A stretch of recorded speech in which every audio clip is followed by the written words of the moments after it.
Hello, hi, and welcome back to the video series lecture. In this video, we are going to study what is FDI. FDI is nothing but foreign direct investment. Foreign direct investment is an investment in a business by an investor from another country for which the foreign investor has control over the company purchased. So foreign direct investment is nothing but जो बाहर के country समझिए for example India की कोई company है और India के company में चाहे वो श्रीलंकन हो या फिर अमेरिकन हो, जापान हो या फिर लंदन की कोई कंट्री के कंपनीज है या फिर इन्वेस्टर्स है, उन्हें इंडिया के कोई कंट्री में इन्वेस्ट करना है अपना पैसा एज अ शेयर होल्डर्स या फिर डिबेंचर होल्डर्स या फिर बॉन्ड होल्डर, किसी भी तरीके से इन्वेस्ट करना है तो वो हो गया फॉरेन डायरेक्ट इन्वेस्टमेंट, यानी फॉरेन कंट्री के लोग डायरेक्टली हमारे कंपनीज में इन्वेस्ट करते हैं. It is also defined as cross border investment. क्यों क्रॉस बॉर्डर इन्वेस्टमेंट? बिकॉज ये बॉर्डर के उस पार से लोग अपने पैसे सेंड करते हैं कंपनी को और वहां पे वो इन्वेस्ट करते हैं. ठीक है. So cross border investment made by a resident in one economy in an enterprise in another company. एक किसी और इकोनॉमी के लोग किसी एंटरप्राइज के दूसरे कंपनी में इन्वेस्ट करते हैं. FDI is direct investment into production in a country by a company located in another country, either by buying a company in the target country or by expanding operations of an existing business in that country. So FDI क्या है? एक direct investment है वो production में into production in a country. एक country में कोई production आपको चालू करना है, चाहे वो आप लोकेटेड हो किसी और कंट्री में या फिर आपको बाई करना है कोई टारगेटेड कंट्री में.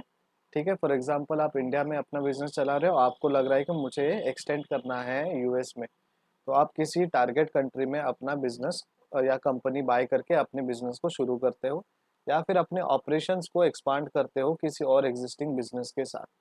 ठीक है. तो बेसिकली आप अपने कंट्री से बाहर जब इन्वेस्ट करते हो तो फॉरेन डायरेक्ट इन्वेस्टमेंट होता है. अब टाइप्स ऑफ एफडीआई कितने हैं? 1 2 3 4. एक है by direction, second by motive, third by entry mode and four by target. तो टाइप्स ऑफ एफडीआई में डायरेक्शन, मोटिव, एंट्री मोड और टारगेट बहुत मायने रखते हैं और ये उसके अंदर भी कुछ टाइप्स है. जब बाय डायरेक्ट हम बात करते हैं तो हॉरिजॉन्टल एफडीआई होता है, वर्टिकल एफडीआई होता है. ठीक है. सो हॉरिजॉन्टल में हम क्या करते हैं? Where the company carries out the same activity abroad as at home. For example Toyota assembling cars in both Japan and UK. So ये हॉरिजॉन्टल है, एक ही लेवल पे वो काम करती है. जैसे ये हॉरिजॉन्टल लाइन है वैसे ही ये हॉरिजॉन्टल लाइन से उस हिसाब से सेम लेवल पे काम करेंगी. तो उनका जो एक्टिविटी है सेम एक्टिविटी किसी और कंट्री में वो कैरी आउट करेंगी. जैसे कि एग्जांपल यहाँ पे लिया है टोयोटा असेंबली जो है, असेंबलिंग मतलब टोयोटा जो है मैन्युफैक्चर करती है कार्स और वो असेंबल करते हैं सारे पार्ट्स. वो सारे पार्ट जब असेंबल होते हैं तो वो जापान में भी होते हैं और यूएस में भी होते हैं. उसके बाद है vertical FDI. When different storage of activities are added abroad. अलग अलग स्टोरेज ऑफ एक्टिविटी जो है अब्रॉड में ऐड करते हैं. जैसे कि यहाँ पे असेंबलिंग का काम है, समझिए वहाँ पे सेल्स का भी बहुत अच्छा काम हो रहा है. ठीक है. या फिर समझिए कार के साथ उन्होंने टू व्हीलर्स में भी अपना मैन्युफैक्चरिंग या असेंबली चालू किया, दैट इज वर्टिकल. ठीक है. डिफरेंट एक्टिविटीज जो है स्टोरेज ऑफ एक्टिविटीज वो ऐड करते हैं. Where the FDI takes the firm nearer to the market is called forward vertical FDI. ठीक है. जब FDI जो है अपने मार्केट से एकदम नज़दीक कुछ एक्टिविटी करती है तो वो फॉरवर्ड वर्टिकल FDI होता है. For example Toyota acquiring a car distributorship in America.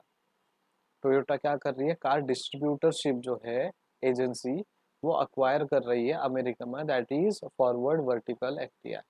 Next, backward vertical FDI means where international integration moves back towards raw material is called backward vertical FDI. अब यहाँ पे क्या होता है? टोयोटा क्या कर रही है? टायर्स को टायर मैन्युफैक्चरिंग के लिए अक्वायर कर रही है. ठीक है. So Toyota acquiring a tyre manufacturer. तो टायर मैन्युफैक्चरर अक्वायर करेंगी मतलब जो कॉम्पिटिटर है उनके उनको भी ये टायर सप्लाई करेंगे, तो रॉ मटेरियल सप्लाई करते हैं. That becomes backward vertical FDI. When you talk about foreign direct investment by motive तो उसमें रिसोर्स सीकिंग है, मार्केट सीकिंग है, एफिशिएंसी सीकिंग है एंड स्ट्रेटेजिक एसेट सीकिंग है. रिसोर्स सीकिंग में हम लोग क्या करते हैं, रिसोर्स जो है लोअर और रियल कॉस्ट में मिलना चाहिए, इसके लिए हम बाय मोटिव वो लोकेशन या फिर वो बिजनेस को हायर करते हैं, एक्वायर करते हैं या मार्केट एक्सपांड करते हैं। मार्केट सीकिंग में सिक्योर मार्केट शेयर चाहिए और सेल्स ग्रोथ चाहिए हमें, जो टारगेट होना चाहिए फॉरेन मार्केट के अंदर। सो मार्केट सीकिंग हम देखते हैं कि मार्केट ओरिएंटेड है कि नहीं हमारा बिजनेस, और जो फॉरेन डायरेक्ट इन्वेस्टमेंट हम लोग कर रहे हैं उस कंट्री में क्या वो मार्केट ओरिएंटेड है। Efficiency seeking seeks to establish efficient structure through useful factors, cultures, policies और मार्केट। तो ये यूजफुल फैक्टर्स जो है, कल्चर जो है, पॉलिसीज जो है या फिर मार्केट जो है, क्या वो इफेक्टिवली हमें सपोर्ट करेंगे हमारे एफडीआई में या फिर बिजनेस एक्सपांशन में, बिजनेस ग्रोथ में। देन स्ट्रैटेजिक असेट सीकिंग में हम अक्वायर करेंगे कुछ असेट्स को in foreign farms that promote corporate long term objective, जो हमारे कॉर्पोरेट के लॉन्ग टर्म ऑब्जेक्टिव को फुलफिल करे, वैसा हम स्ट्रैटेजिकली असेट सीक करेंगे। When you talk about bi-direction, तो inward FDI and outward FDI. Inward FDI में investment involves in a foreign entity either investing in or purchasing the goods of a local company. या तो आप वहाँ पे invest करोगे अपना पैसा कंपनी में, या फिर आप परचेस करोगे लोकल गुड्स जो है कंपनी के, और उस हिसाब से उसका बिजनेस आगे गो थ्रू करोगे। देन आउटवर्ड एफडीआई में outward investment is a business strategy where a domestic firm expands its operation to a foreign country. Inward में foreign country local product purchase करती है, एंड आउटवर्ड में जो local company है वो foreign product purchase करती है, जो एक्सपांड करती है अपने बिजनेस को फॉरेन कंट्रीज में, इधर वाया एक्विजिशन और expansion of an existing foreign facility. या तो वो अक्वायर करेंगे या फिर एक्सपांशन करेंगे जो एग्जिस्टिंग फॉरेन कंट्री के फैसिलिटीज है उस हिसाब से। बाय एंट्री मोड जब हम बात करते हैं तो ग्रीनफील्ड इन्वेस्टमेंट होता है एंड मर्जर्स एंड एक्विजिशंस होता है। So greenfield investment is investment in a manufacturing office etcetera. तो ये ग्रीनफील्ड है जहाँ पे मैन्युफैक्चरिंग या ऑफिस में आप इन्वेस्टमेंट करते हैं। It is the idea of building a facility on a green field such as farm land और अ फॉरेस्ट। ये एक आइडिया है कि आप जो फैसिलिटी आप बिल्डिंग का रखने वाले हो वो ग्रीन फील्ड में रखें, चाहे जैसे कि फार्मलैंड हो गया या फॉरेन में हो गया। देन मर्जर्स एंड एक्विजिशन होता है। Merger is a combination of two companies to form a new company. जब मर्जिंग की हम बात करते हैं तो दो कंपनीज जो है मर्ज होती है, मिक्स होती है और तीसरा कंपनी बनाते हैं। जैसे कि आपने मसाला जो है अलग अलग लिया है, गरम मसाला लिया है और धनिया मसाला लिया है, धनिया बुक्की लिया है, दोनों को मिक्स करके आप जब खाने में डालते हो तो खाने में जो स्वाद आता है, द थर्ड एसेंस जो है वो दैट बिकम्स योर कंपनी। तो मर्जर में क्या होता है, A company plus B company एक साथ आते हैं और वो दोनों कंपनी को बंद करके सी कंपनी चालू करते हैं, दोनों के एसेट्स और लाइबिलिटीज के साथ और इन्वेस्टमेंट के साथ। While an acquisition is the purchase of one company by another company in which a new company is formed. तो एक्विजिशन में क्या होता है, A company will acquire, purchase और take control of B company, या फिर B company will take control और acquire A company. तो एक में से दोनों कोई कंपनी जो है उसका सुपीरियर बनेंगे और उसको अपने कंट्रोल में लेके काम करेंगे। अब एफडीआई के क्या बेनिफिट है, improve foreign exchange position of the country, employment generation and increase in production, ठीक है, help in capital formation by bringing fresh capital, helps in transfer of new technologies and management skills, helps in increase exports, increase tax revenue.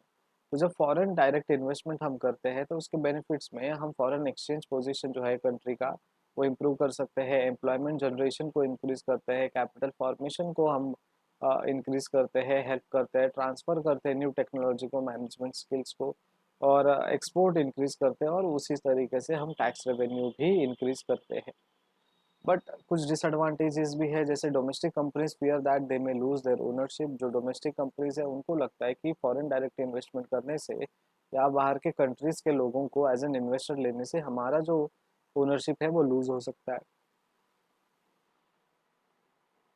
Small companies fear that they may not be able to compete with world class large और companies. तो small companies जो है, small trading organisation, उनको लगता है कि हम बड़े बड़े कंपनीज के साथ कंपटीशन नहीं कर सकते। Foreign companies invest more in machinery intellectual property than in wages of the local people. Foreign companies का जो माइंडसेट है, उनका इन्वेस्टमेंट जो होता है मशीनरी में होता है और इंटेलेक्चुअल प्रॉपर्टी में होता है, rather than wages of the local people.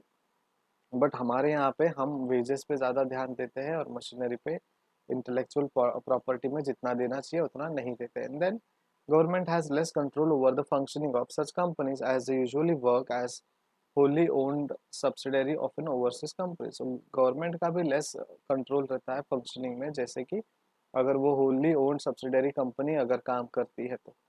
so these are the introduction, advantages and disadvantages and types of foreign direct investment। I hope आपको ये टॉपिक समझ में आया है।